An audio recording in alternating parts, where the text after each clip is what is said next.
കേരളത്തിൽ ദേശീയപാത വികസനം നടക്കില്ല എന്ന ധാരണയോടെ ദേശീയപാത അതോറിറ്റി തന്നെ കേരളത്തിൽ ഓഫീസ് അടച്ച് സ്ഥലം വിടുന്ന നിലയായിരുന്നു ഉണ്ടായിരുന്നു. 2016 LDF സർക്കാർ അധികാരത്തിലെത്തിയപ്പോൾ കേന്ദ്ര സർക്കാരുമായി ബന്ധപ്പെട്ട് വീണ്ടും പ്രവർത്തനം ആരംഭിക്കുന്നതിന് ശ്രമിച്ചപ്പോഴാണ് മറ്റൊരു സംസ്ഥാനത്തുമില്ലാത്ത നിബന്ധന നമുക്ക് മേൽ അടിച്ചേൽപ്പിക്കുന്ന നിലയുണ്ടായി. അതിനെ തുടർന്ന് സ്ഥലമേറ്റെടുപ്പിനായുള്ള തുകയുടെ 25% 5600 കോടിയോളം രൂപ സംസ്ഥാന സർക്കാർ വഹിക്കേണ്ടതായി വന്നു.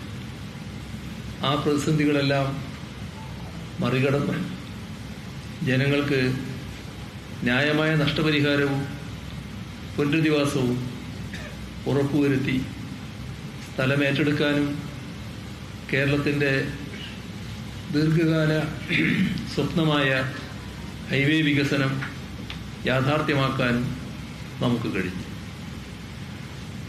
ഇഴഞ്ഞു നീങ്ങിയ കൊച്ചി മെട്രോ റെയിലും കണ്ണൂർ വിമാനത്താവളവും പൂർത്തിയാക്കി നാടിന് സമർപ്പിച്ചു.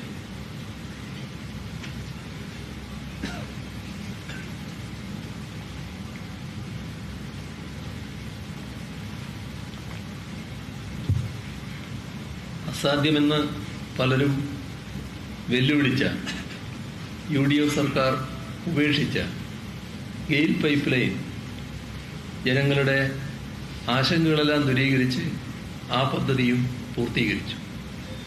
അതുപോലെ കേരളത്തിൻ്റെ വൈദ്യുതി പ്രസരണ വിതരണ രംഗത്തും കാർഷിക വ്യാവസായിക രംഗത്തും വൻ കുതിച്ചുചാട്ടത്തിന് വഴിയൊരുക്കിയ ഇടമൺ കൊച്ചി പവർ ഹൈവേയും ഉപേക്ഷിക്കപ്പെട്ട അവസ്ഥയിൽ നിന്നും വീണ്ടെടുത്ത് സർക്കാർ പൂർത്തീകരിച്ചു.